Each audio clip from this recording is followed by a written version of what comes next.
ഇന്ന് നമ്മൾ ഉണ്ടാക്കാൻ പോകുന്നത് ചൈന ഗ്രാസും ജലാറ്റിനും ഒന്നും ഇല്ലാതെ പെട്ടെന്ന് ഉണ്ടാക്കാൻ പറ്റിയ നല്ലൊരു കോഫി പുഡിങ്ങിൻ്റെ റെസിപ്പിയാണ്. അപ്പോൾ നിങ്ങളെല്ലാവരും ട്രൈ ചെയ്ത് നോക്കുക. വളരെ സിമ്പിളാണ് ഉണ്ടാക്കാനായിട്ട്. അപ്പോൾ നമുക്കിത് എങ്ങനെ ഉണ്ടാക്കാൻ നോക്കാം. അതിനായിട്ട് ഞാനൊരു പാത്രത്തിലേക്ക് 1/2 ലിറ്റർ പാലാണ് ഒഴിച്ചെടുക്കുന്നത്. അപ്പോൾ പാൽ മുഴുവനായിട്ട് ഒഴിച്ചെടുത്തിട്ടുണ്ട്. ഇനി നമുക്ക് ഇതിലേക്കുള്ള കോൺഫ്ലവർ ഒന്ന് കലക്കിയെടുക്കണം. അപ്പോൾ ഈ പാൽ മാറ്റി വെക്കാം. ഇനി ഈ പാത്രത്തിലേക്ക് ഒരു 1/4 കപ്പ് അളവിൽ കോൺഫ്ലവർ എടുത്തിട്ടുണ്ട്. നമ്മളെടുത്ത് വെച്ചിട്ടുള്ള പാലിൽ നിന്നും കുറച്ച് പാലെടുത്തിട്ട് ഒന്ന് കലക്കി വെക്കാം.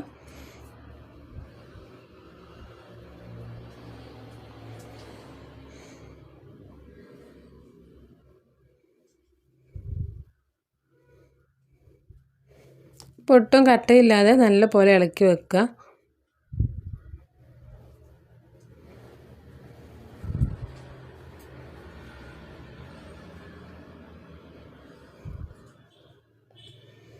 നല്ല പോലെ മിക്സാക്കി വെച്ചിട്ടുണ്ട്. ഇത് നമുക്ക് എടുത്തു വെച്ചിട്ടുള്ള പാൽ അടുപ്പത്ത് വെക്കാം.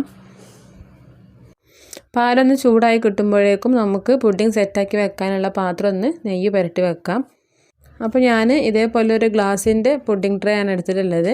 ഇതിൽ നെയ്യോ ബട്ടറോ ഏതെങ്കിലും ഒന്ന് ഗ്രീസ് ചെയ്ത് വെക്കാം.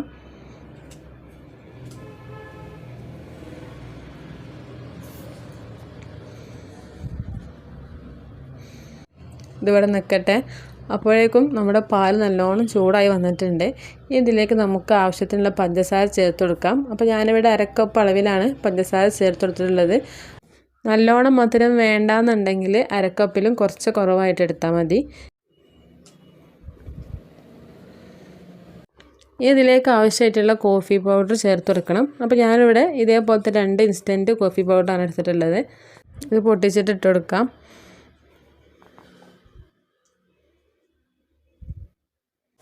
ഇനി ഈ കോഫി പൗഡർ പാലിലൊന്ന് മിക്സായി കിട്ടണം. അതുവരെ നന്നായിട്ട് മിക്സ് ചെയ്ത് കൊടുക്കാം.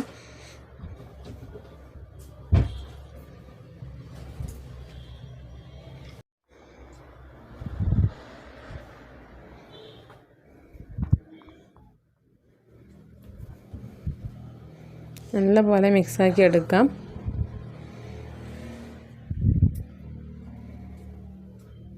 പാൽ നല്ലോണം തിളച്ച് വന്നിട്ടുണ്ട്. ഇനി നമ്മൾ ഇതിലേക്ക് മാറ്റി വെച്ചിട്ടുള്ള കോൺഫ്ലവറിൻ്റെ മിക്സ് ഒഴിച്ചെടുക്കാം. കട്ടയൊന്നും ഇല്ലാതെ നല്ലോണം ഇളക്കി കൊടുത്തിട്ട് വേണം ഒഴിച്ചെടുക്കാനായിട്ട്. ഇത് ഒഴിച്ചെടുക്കുമ്പോൾ ഫ്ലെയിം കൂട്ടി വെക്കരുത്. പെട്ടെന്ന് അടിയിൽ പിടിക്കാനുള്ള ചാൻസ് ഉണ്ട്. മീഡിയം ഫ്ലെയിമിൽ വെച്ചിട്ട് സാവധാനം ഇതേപോലെ ഇളക്കി കൊടുത്തിട്ട് വേണം ഒഴിച്ചെടുക്കാനായിട്ട്. കുറച്ച് നേരം കഴിയുമ്പോഴേക്കും നല്ലോണം കുറുകി വരും. ഈ സമയത്ത് കൈ വിടാതെ തന്നെ നല്ലോണം ഇളക്കി കൊടുക്കണം, അല്ലെങ്കിൽ കട്ട പിടിക്കും. ഇനി നമ്മുടെ പുഡിംഗ് സോഫ്റ്റായി കിട്ടാൻ വേണ്ടിയിട്ട് ചെറിയൊരു കഷ്ണം ബട്ടർ ഇതിൽ ചേർത്ത് കൊടുക്കുന്നുണ്ട്. ബട്ടർ ഇതിൽ കിടന്നിട്ട് നല്ലോണം ഒന്ന് മെൽറ്റായി വരണം.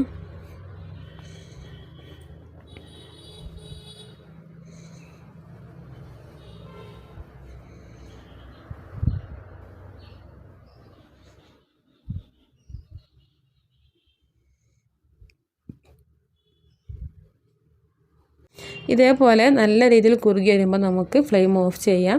ഫ്ലെയിം ഓഫ് ചെയ്തിട്ട് ചൂടോട് കൂടി വേണം നമുക്ക് പുഡിംഗ് ട്രേയിലേക്ക് ഒഴിച്ചെടുക്കാൻ. ഓഫ് ചെയ്ത ശേഷം പാത്രത്തിൽ ഇങ്ങനെ വെക്കരുത്. ഉടനെ തന്നെ പുഡിംഗ് ട്രേയിലേക്ക് ഒഴിച്ചെടുക്കണം.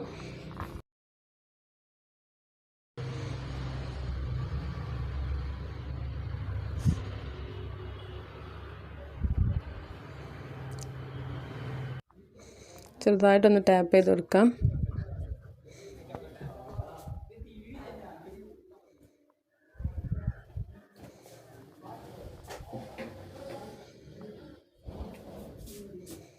ഇതൊന്ന് ചൂടാറാൻ വെക്കാം. ചൂടാറിയതിന് ശേഷം ഒരു 3 മണിക്കൂറെങ്കിലും ഫ്രിഡ്ജിൽ വെക്കണം. നല്ലോണം തണുത്ത് കഴിയുമ്പോൾ നല്ല ടേസ്റ്റാണ് കഴിക്കാനായിട്ട്. ചൂടാറിയതിന് ശേഷം ഫ്രിഡ്ജിൽ വെക്കാം, ഫ്രീസറിൽ വെക്കരുത്. അപ്പോൾ ഒരു 4 മണിക്കൂർ കഴിഞ്ഞതിന് ശേഷം ഫ്രിഡ്ജിൽ നിന്ന് എടുത്തതാണ്. നല്ല പോലെ സെറ്റായി കിട്ടിയിട്ടുണ്ട്. ഇനി നമുക്കിതിന് മുകളിലായിട്ട് കുറച്ച് കോഫി പൗഡർ ഇട്ട് കൊടുക്കാം. അപ്പോൾ നമ്മുടെ കോഫി പുഡിംഗ് ഒരു പ്ലേറ്റിലേക്ക് മാറ്റി കൊടുക്കണം. ഇതിൽ നിന്നും വിട്ട് കിട്ടാൻ വേണ്ടിയിട്ട് സൈഡ് ഭാഗങ്ങളൊക്കെ ഒന്ന് അടർത്തി കൊടുക്കാം. കുറച്ച് സമയം കഴിഞ്ഞാൽ കോഫി പൗഡർ ഇതേപോലെ മെൽറ്റായിട്ട് വരും. ഇനി ഇതൊരു പ്ലേറ്റിലേക്ക് മാറ്റി കൊടുക്കാം.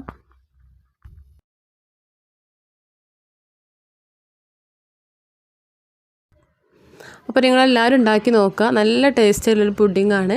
അപ്പോൾ കോഫി പൗഡറിൻ്റെ ടേസ്റ്റ് അധികം ഇഷ്ടമില്ലാത്ത ആളുകളാണെന്ന് വെച്ചെങ്കിൽ ഇതിൻ്റെ മുകൾ ഭാഗത്ത് കൂടുതലായിട്ട് ഇട്ടെടുക്കണ്ട, കുറച്ച് മാത്രം ഇട്ടെടുത്താൽ മതി. കൂടുതൽ ഇട്ടെടുത്താൽ ഒരു കയ്പ്പ് രസം ഉണ്ടാവാനുള്ള ചാൻസ് ഉണ്ട്. വീട്ടിൽ ഗസ്റ്റൊക്കെ വന്നാൽ പെട്ടെന്ന് തന്നെ ഉണ്ടാക്കി കൊടുക്കാൻ പറ്റിയ നല്ലൊരു പുഡിങ്ങാണ്. അപ്പോൾ വീഡിയോ ഇഷ്ടപ്പെട്ടാൽ ലൈക്ക് ചെയ്യുക, ഷെയർ ചെയ്യുക, സബ്സ്ക്രൈബ് ചെയ്യുക. അടുത്ത വീഡിയോയുമായി വീണ്ടും കാണാം. താങ്ക്